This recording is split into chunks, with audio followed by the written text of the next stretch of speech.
Oras na matulog. Ready ka na i-dextrose. Pero masaya na mukha ni nanay kasi alam niya ma-ooperahan na siya. Kesa naman yung alam niya ooperahan siya pero matagal pa. Namaga kasi yan eh, lumobo. Lumobo yan, medyo umimpis na nga eh. Ayan, dextrose na sakit.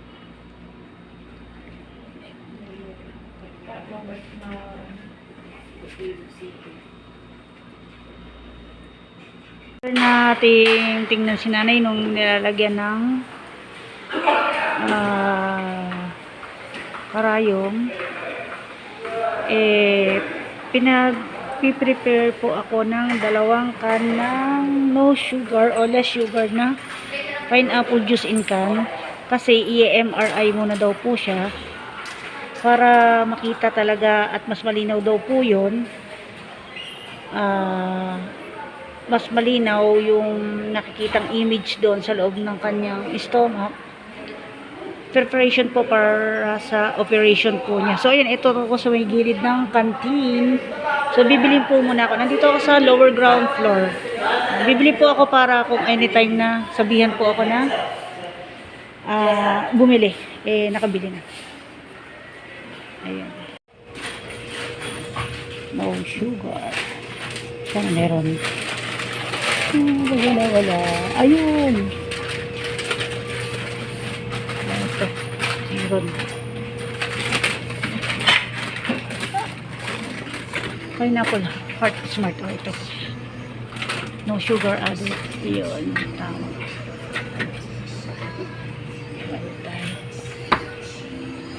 Ayan, nakabili na tayo. Balik na tayo sa room ni mother. Oh, yeah.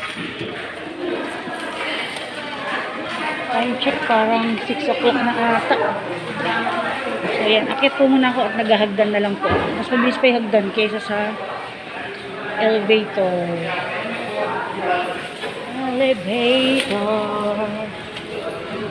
Meron tayong wonderful bracelet na naman. Watcher. Pag wala nito, sisitayin ng gwardiya. Akyat. Third floor po tayo. Ay, naka. Hingal. Para matunaw ang tawa.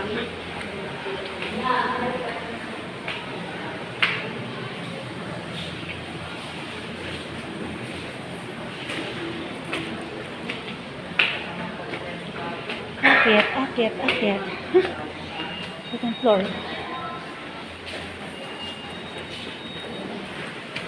Isa pa. Pahingal. Lakas ng ulan na may bagyo pa.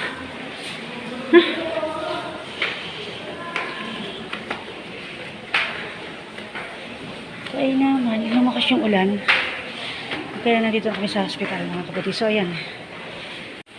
Yan, 315. So ward po kami mga kapudi. Opo.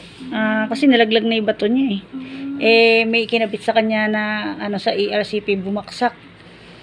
Na i-digest niya kaya ora-orada pinabit. Dapat pa siya, November 6 operahan.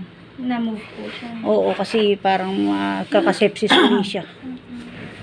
Bali, itong test po na, check lang po if normal yung pagdugo po, no? Wow. Preparation niya for operation. Opo, parang clearance lang po. Para kung okay siya, operahan na. Check ko lang. Nakainom ko na ng Closortan tsaka sa Pag pinindot ko naman, ma'am, hindi naman masakit. Kaya hindi na raw. Manhid na daw siya. Manhid na siya sa pag-ibig. Walang pakiramdam. Meron na ngayon. Naglalata kasi nun. Nag-seizure kasi siya. Nag-seizure ka. Kailan po nag-seizure, ma'am? Nung nagka-sepsis na siya. Nanilaw siya. Kala ko nga mamamatay sa harapan ko. Huwag naman. Nagkikisay tsaka tumitirik yung mata. Nag-convulsion na pala dahil 40 yung lagnat. Kung nahuli pa ng konti. Tusok na ako na, ma'am. Himala na yung mga Oh, sarap. Chat na ka na po kamuntara yung Sarap kumain ng taba.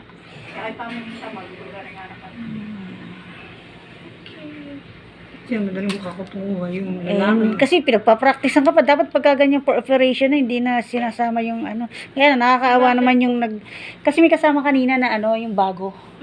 Eh, nakakaawa naman kung magsusuplada tayo kasi nagpa-practice din yun. Pagdating na araw, magaling din Lalaki yun. po, babae. Babae. Babae yung tinuturuan. Eh, kaya yung lalaki ang rin, sumasabog yung ano. puputok yung ugat niya nung tinusukan siya. Tsaka ang tagal na iayos bago yung ano. Tagal kaya lang kasi parang umimpis nga yung mga ugat mo. So, medyo manipis nga naman po sila. Tsaka baka dahil nga na-dextrose ka na nakaraan.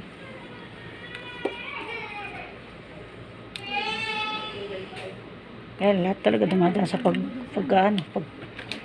Ayan, pasensya na practice. lang po. Oo. Warm compress na lang po para iwas Okay. na po magpasa. Lalo na po kung nahirapan po sa Oo. kabila.